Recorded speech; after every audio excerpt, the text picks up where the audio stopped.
The question that has haunted Hollywood's golden boy for decades. A man who has everything: fame, wealth, respect, legacy.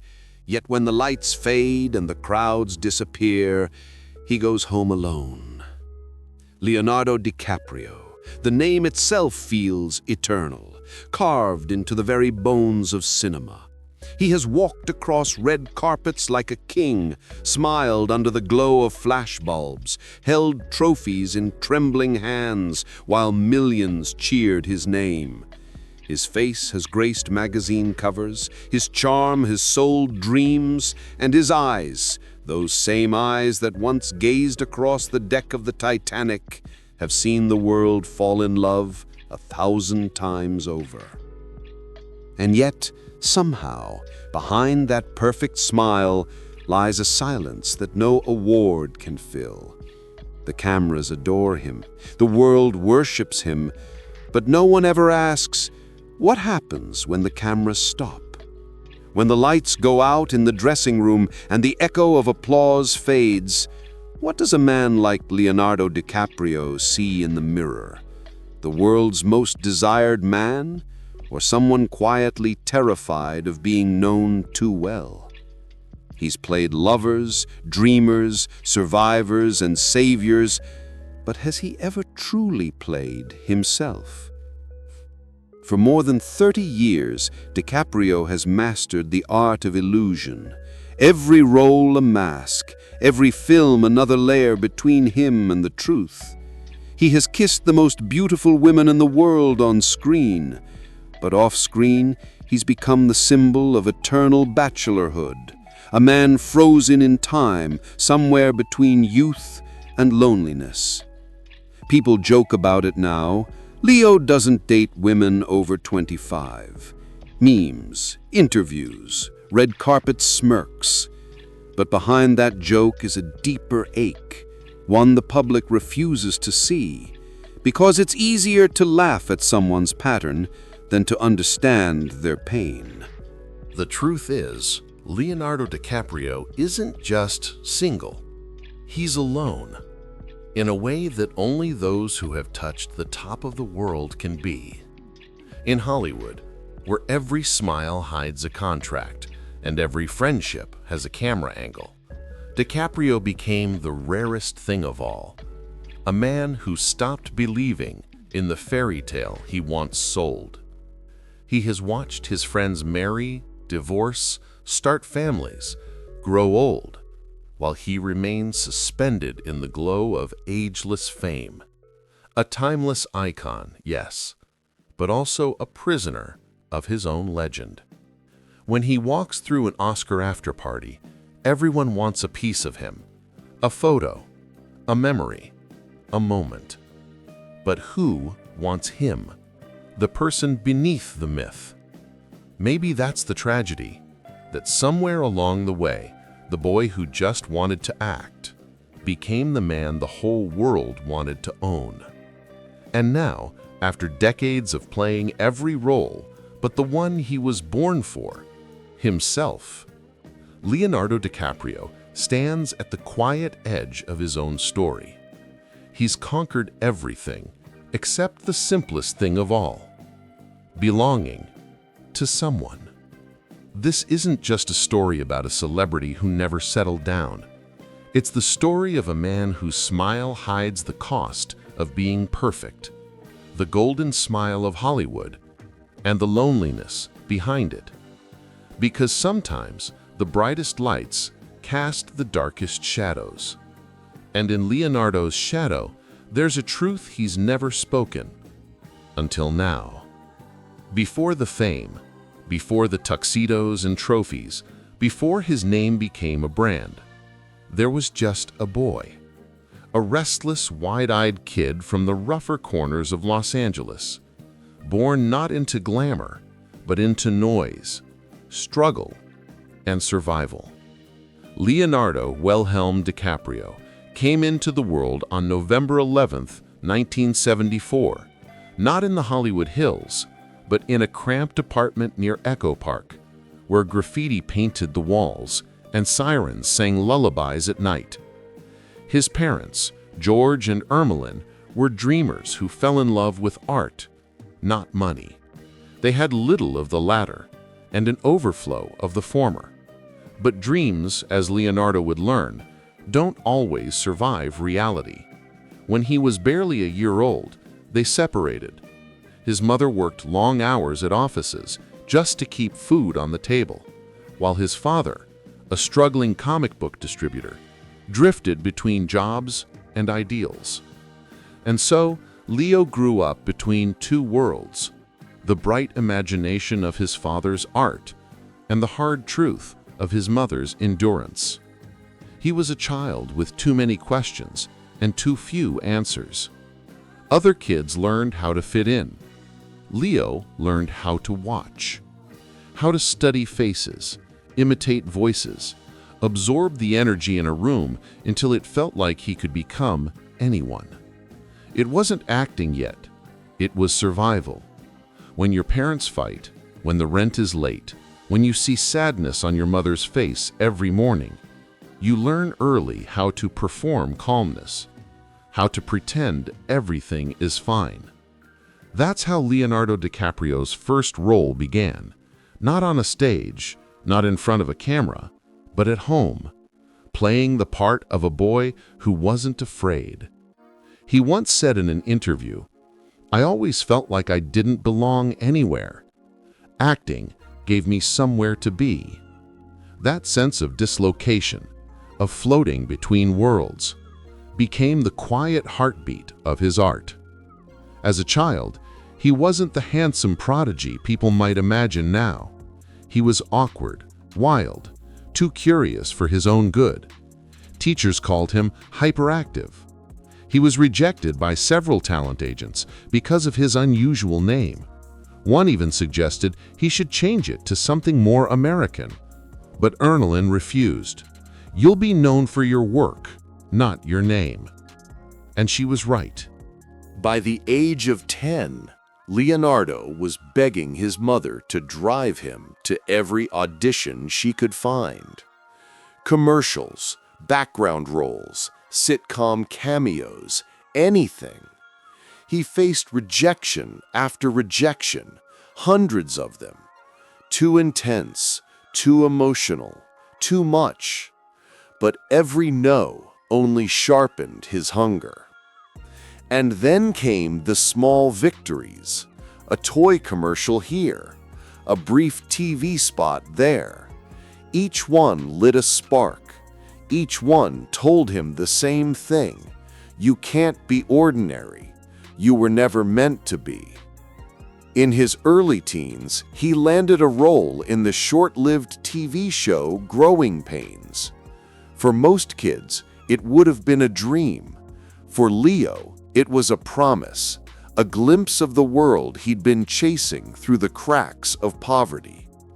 Yet even then, he wasn't satisfied with being just another teen star. He wanted truth, not fame. He wanted to make people feel. That hunger, that ache for authenticity, was what made him dangerous in the best possible way. His teachers said he had a strange focus, like a boy carrying the weight of something invisible. And maybe he was, because when you grow up too fast, you don't dream of being famous, you dream of being seen. And somewhere deep inside, Leonardo DiCaprio was still that little boy standing in a crowded city, looking up at the billboards, whispering to himself, "One day, they'll know my name." But what he didn't know was that the same gift that would lift him to the top of the world, that obsession, that inability to be ordinary, would one day also trap him there. The boy who couldn't blend in became the man the world could never look away from. And as he began his rise, the line between acting and existing started to blur.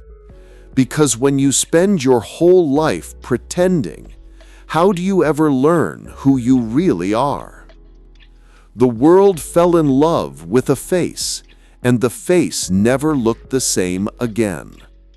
One night on a movie set, one breathless premiere, one rope of flashbulbs, and Leonardo DiCaprio stopped being merely an actor. He became a phenomenon, an emblem, a headline, a silhouette against the white noise of global adulation. The question that followed every cheering crowd was simple and terrible in equal measure. Who is left inside the applause? Titanic was not just a film. It was a tidal wave that lifted him to a height where wind and loneliness became daily companions. He stood on the bow of the world and felt it, the surreal, vertiginous knowledge that you no longer belong to the life you once had. Overnight, the boy from Echo Park found himself the unattainable prize of a generation. Teenagers plastered his portrait on bedroom walls. Magazines ran covers that made him a myth. Late-night hosts dissected his smile like scripture. The love was immediate, ravenous, indiscriminate. He was adored not for who he was, but for the roles he perfected, for a version of desire he made feel universal.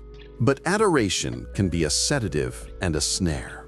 The more people loved him, the less they needed the man himself. They needed an idea, a flawless image, a story told in celebrity snapshots and soundbites. The industry built a cathedral around that image. Interviews rehearsed to the inch, public appearances calibrated for maximum charm, relationships stylized to fit a marketable narrative. He learned quickly how to perform the role the world wanted: the charismatic heartthrob, the brooding genius, the tender star who could carry an entire film on a single look. And yet, behind the curtain of that phenomenon was a different, stranger entity: the Phantom. The Phantom was not the same as the man people applauded. It was the hollow that forms when your reflection becomes currency. It is the echo that returns when every room has been filled with people who do not come to see you, but to be seen with you. He felt the shift in small, seismic ways. The immediate flock of cameras at airports, the strangers asking for photographs as if affection could be bottled in a selfie. The way private dinners turned into publicized lists. The Phantom swallowed privacy slowly, politely, like a tide moving over a shoreline until there was no more shoreline left. Acting had once been his sacrament, a place to transform pain into something shared. But as his career ballooned, roles became both refuge and trap. Each character offered an intimate confession that millions consumed as entertainment. The very intimacy he gave to his art created a paradox. By revealing parts of himself on screen, he made his real self rarer, more precious, and consequently more imitated than known. It is easy to believe you are understood when millions claim they are moved by your on-screen grief or joy.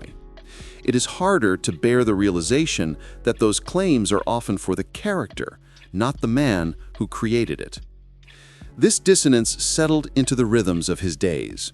Red carpets blurred into hotel suites, late-night talk shows into luxury premieres, earnest conversations into interviews with prepared answers. People began to speak to him in the voices of his characters, attributing to him the very vulnerabilities he crafted for fiction. An intimate encounter on a film set would be repackaged into gossip columns. A whispered romantic scene would become global commentary on his private life.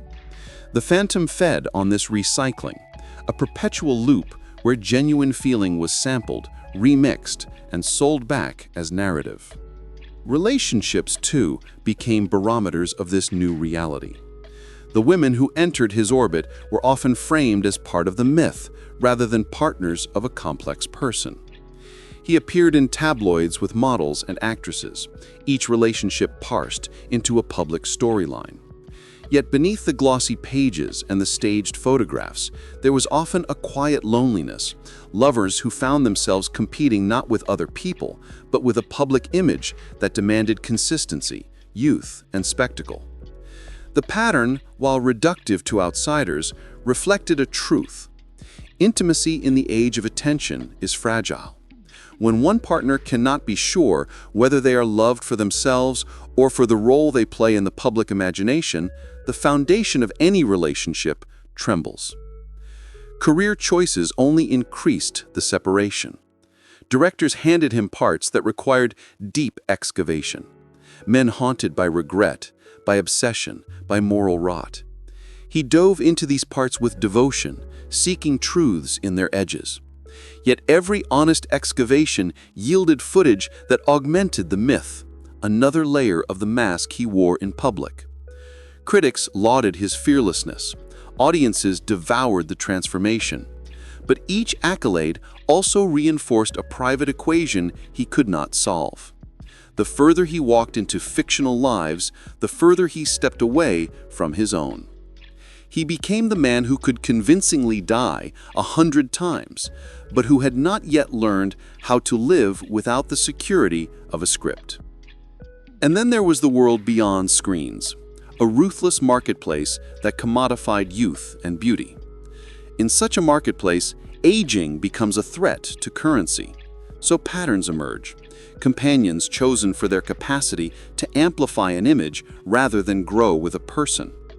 The media spun theories, some cruel, some speculative, about why he remained unattached in the long term.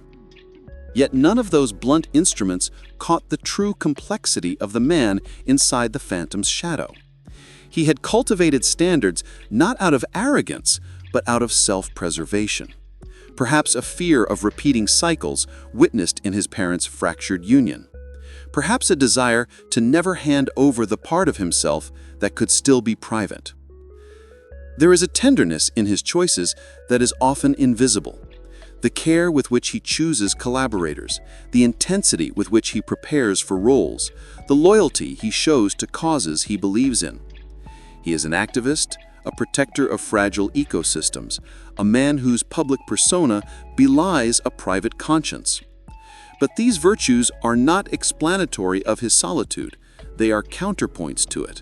They illuminate that his detachment is not a failure of the heart, but a complicated response to the way the world demands pieces of him in exchange for adoration. So the phenomenon grew, and the phantom shadowed every triumph.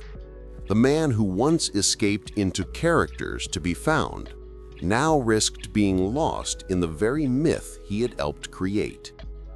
And as he navigated films, festivals, and fervor, the same question echoed like a refrain. Can the person who has become a symbol ever be loved simply as a person? Or does the wheat of myth crush the fragile mechanics of intimacy? In the theater of public life, the applause never ends. In private, the silence speaks. Leonardo DiCaprio reached the apex of adulation and discovered, as many do, that the summit can be deceptive. From that height, the air is thin, and the distance between appearances and authenticity grows wider. The phenomenon dazzled, the phantom lingered, and the man, beneath them both, began to feel the pull of a question that would shape the next act of his life. How do you reclaim yourself when the world prefers the idea of you? They called him the last romantic of a loveless age, a man who could make a single glance feel like destiny, and yet walk away before it ever turned into permanence. Every photograph, every tabloid headline, every whispered rumor about Leonardo DiCaprio and the women who entered his orbit became part of a grander illusion, not just of love, but of what love should look like when the world is watching. From supermodels to actresses, from fleeting encounters on yachts to quiet dinners in private villas, the narrative remained unchanged. Leonardo, the eternal bachelor, the man who could have anyone but seemed to want no one for long. To some, it looked like arrogance, a refusal to settle down. To others, it was heartbreak in disguise, a ritual of closeness followed by retreat. But beneath the neon glare of celebrity and the cruel simplicity of gossip columns lay something far more human. A man trying again and again to be understood without being consumed. Love for him had always existed in a world divided by lenses. When the world first fell in love with him, it wasn't with him, but with Jack Dawson, the wide-eyed dreamer who taught an aristocrat to fly in Titanic. Since then, every woman he met was, in some way, meeting Jack first, or Gatsby, or Howard Hughes. They fell in love with the myth before they could reach the man. And that is the quiet tragedy of fame. The line between fiction and feeling dissolves until both taste the same. The women who stood beside him weren't simply lovers, they were mirrors.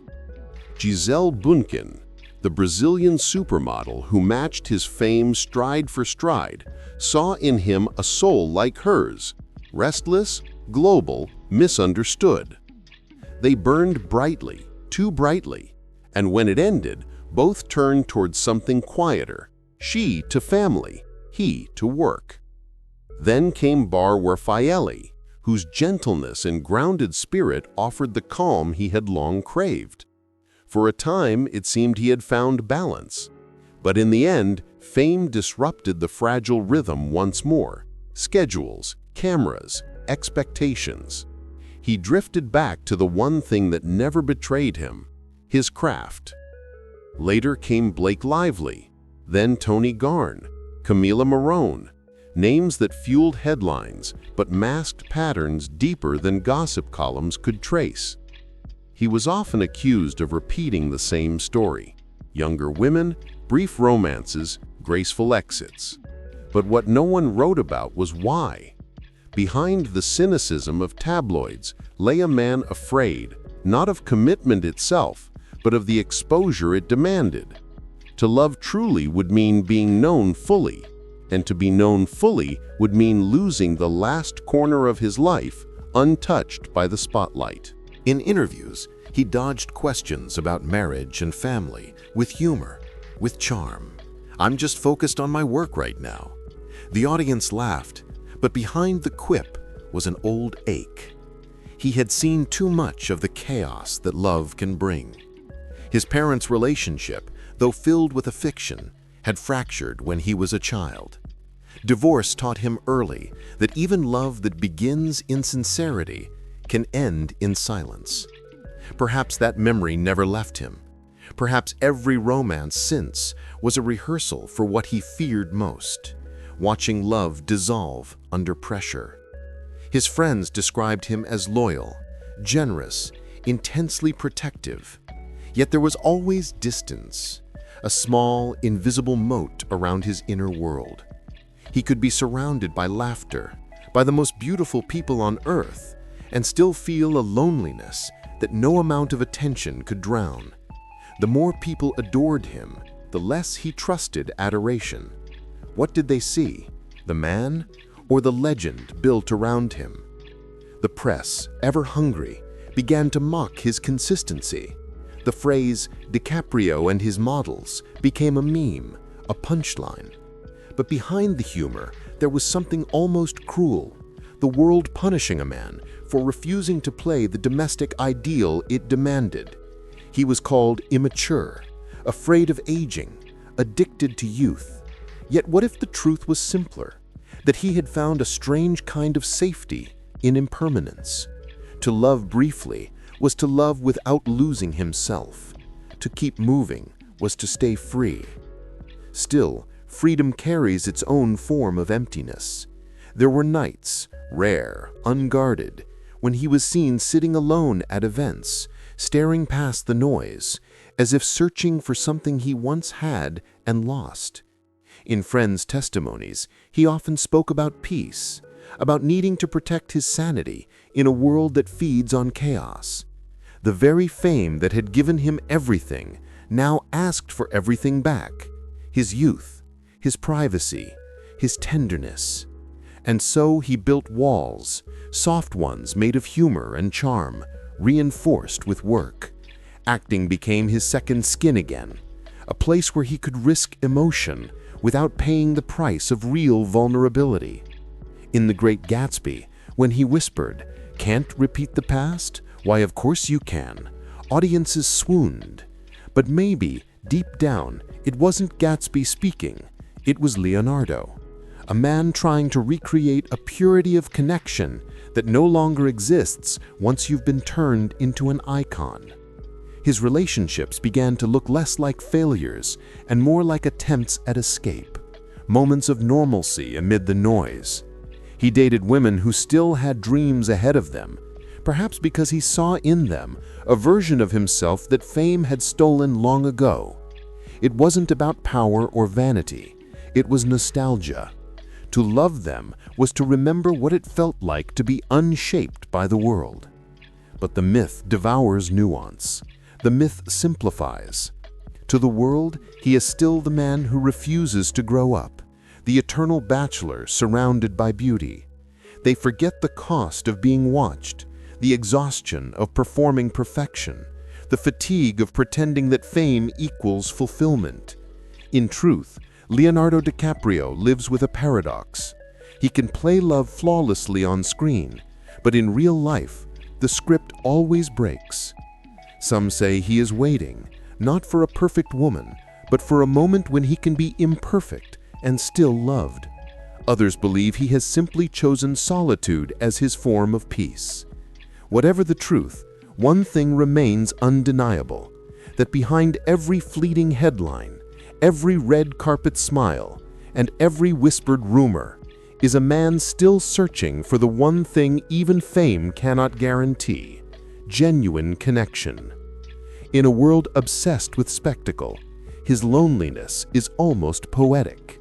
He stands surrounded by light, yet his eyes often carry the stillness of someone watching it all from behind glass. The women may change, the myth may evolve, but the man remains, quietly yearning for something real, something unphotographed, something that doesn't need to be explained. And perhaps that is the greatest tragedy of all, that the man who made the world believe in love has spent his life learning how impossible it is to find when you are the myth everyone else is chasing. They say every actor plays one role too long, the moment when performance bleeds into personhood, and you no longer remember who started the act. For Leonardo DiCaprio, that line blurred years ago. Somewhere between the boy who wanted to be taken seriously and the man who became a symbol of everything Hollywood worships: youth, beauty, perfection. The soul beneath the spotlight began to fracture. He once said in an interview, "Fame isolates you in ways you don't expect. It gives you everything, and then quietly takes away the part of you that can enjoy it." That confession, brief and half-smiling, carried a truth heavier than most realized, because by the time Leonardo reached his 40s and 50s, the image the world had built around him had turned into something unbreakable, an armor that glittered but suffocated. For decades, he had been the embodiment of charisma, the untouchable prodigy, the man who could reinvent himself with every role: a junkie poet, a Wall Street monster, a haunted dreamer, a doomed lover. But what happens when every identity you inhabit is more vivid, more alive, more passionate than the life you actually live? When the applause fades and the costumes are gone, what remains? Behind the camera flashes and the roaring crowds, Leonardo DiCaprio began to wrestle with an invisible crisis, one not of fame, but of self. He had mastered transformation so perfectly that he forgot what it meant to simply be. Acting, once his sanctuary, had turned into both his gift and his prison. Every performance asked him to dig deeper, to bleed more truth onto the screen, but in the process, he kept leaving pieces of himself behind. By his mid-40s, the Hollywood machine had crowned him as one of its last true artists, a perfectionist, a visionary, an actor who chased truth through chaos. The Revenant earned him his long-awaited Oscar, but also something else, an emptiness he hadn't anticipated. He had finally won the validation that the world demanded, yet when he held that golden statue in his hand, it didn't feel like triumph. It felt like silence. Because what do you chase once you've reached the peak of a mountain that never promised peace? Friends began to notice changes. He became quieter, more withdrawn. Gone were the days of constant parties and paparazzi trails. He started disappearing to remote locations, the Galapagos Islands, the icy plains of Greenland, always searching for stillness, for meaning beyond the noise. He spoke less about fame and more about the planet, about survival, about time running out. Environmental activism became not just a cause, but a mirror for his own fears, that everything beautiful, including youth, including purpose, is slipping away faster than we can save it. In private moments, he was said to wrestle with questions that haunted him more than any role. Had he sacrificed a real life for an immortal image? Was the devotion to art a noble obsession or a disguise for loneliness? People still called him the Golden Boy, but he no longer felt golden. The mirror showed a man whose eyes carried stories that fame could never tell: fatigue, reflection, quiet grief. The roles he began to choose shifted too. Gone were the romantic heroes and reckless dreamers. Instead came darker, slower, heavier men, haunted detectives, aging titans, characters whose brilliance could no longer shield them from their own decay. It wasn't a coincidence, it was a confession. Every film became a dialogue between Leonardo and his own shadow. The camera didn't just record him, it revealed him. Yet even as he matured, the world refused to let him age.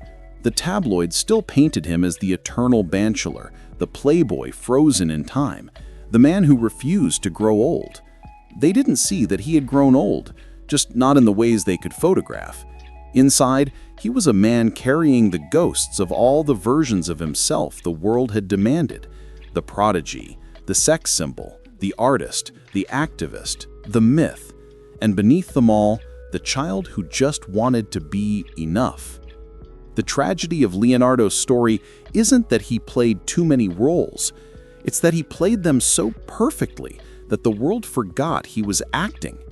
His smile became legend, his eyes a brand. Even his silences became performance.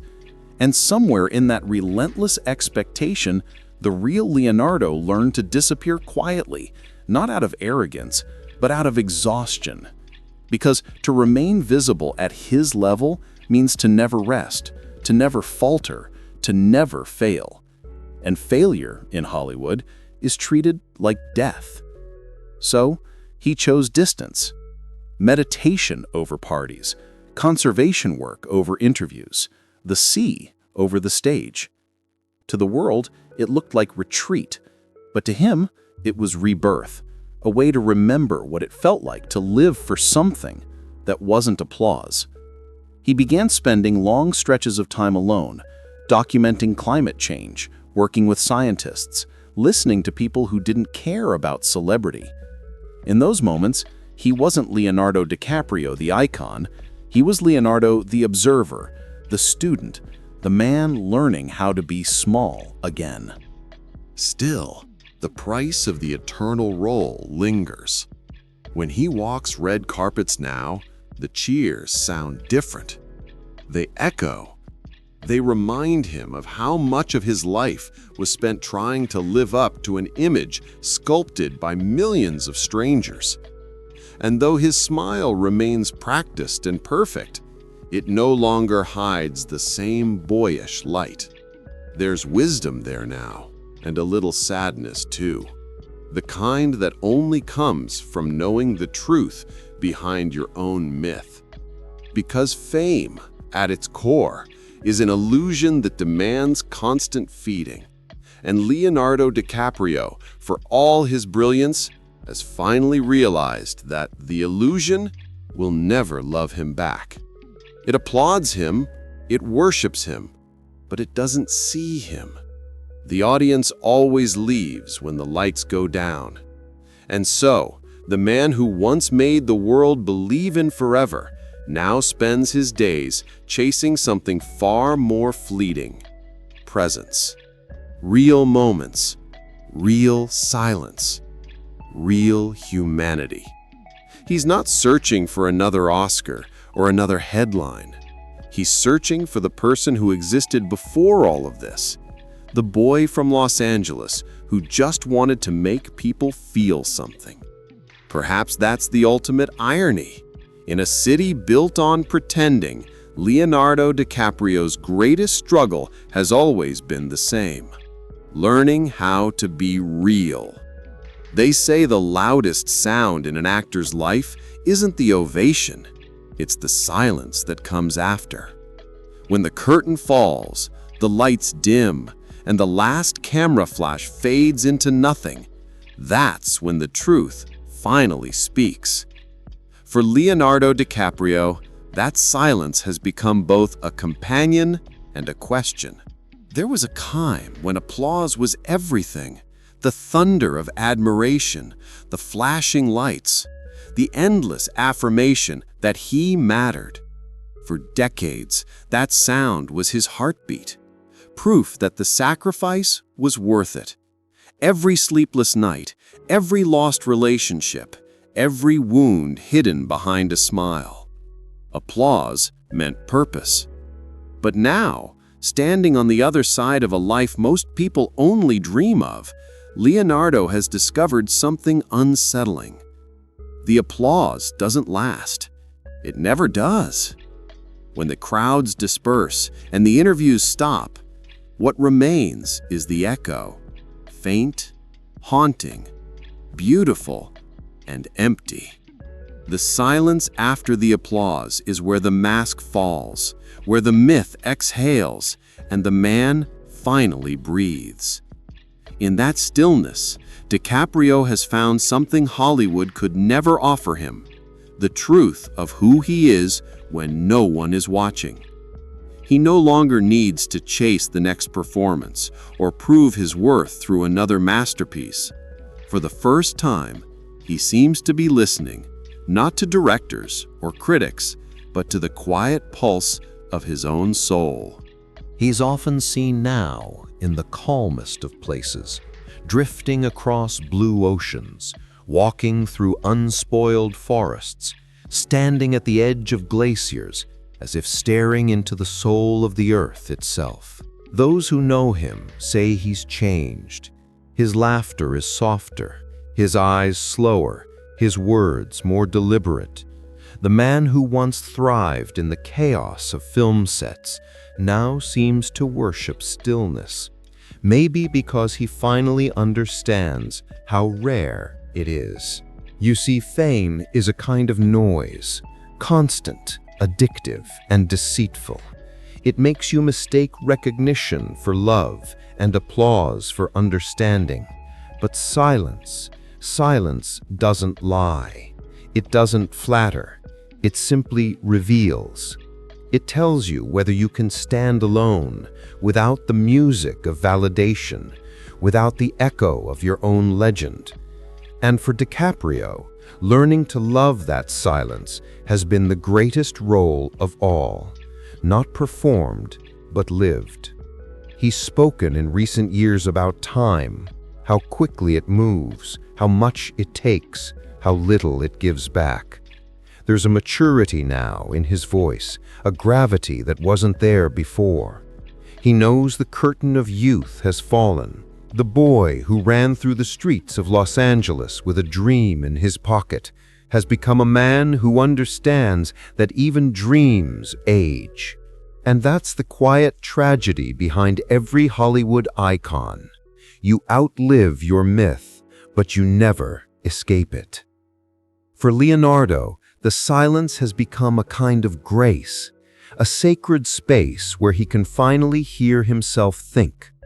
No more pretending, no more characters, No more endless reinventions.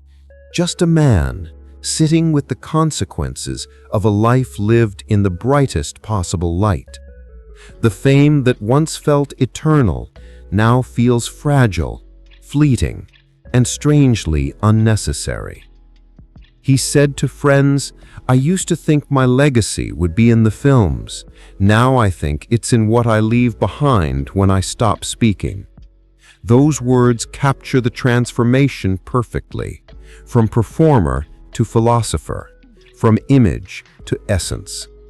Because in the end, the most profound legacy isn't measured in awards or box office numbers, but in awareness, in the quiet example of someone who dared to stop running and simply be. There's something poetic about watching Leonardo DiCaprio today, a man who has lived 1,000 lives on screen, finally learning to live one of his own. He still smiles for cameras, still attends premieres, still delivers the same charm that made the world fall in love with him. But now there's something else behind that smile, a kind of peace, or maybe acceptance, that whispers, the performance is over. The irony, of course, is that his truest role, the one no script could capture, began when the audience stopped watching. In the silence after the applause, DiCaprio found what the world's noise had stolen: himself. And perhaps that's what his story was always leading to. Not fame, not perfection, but understanding. Understanding that no applause, no love, no success will ever mean more than the quiet you make peace with at the end of it all. Because when the lights fade and the noise disappears, all that remains is the man, not the myth, not the movie star, but the human being who learned that silence, in the end, is not emptiness. It's freedom.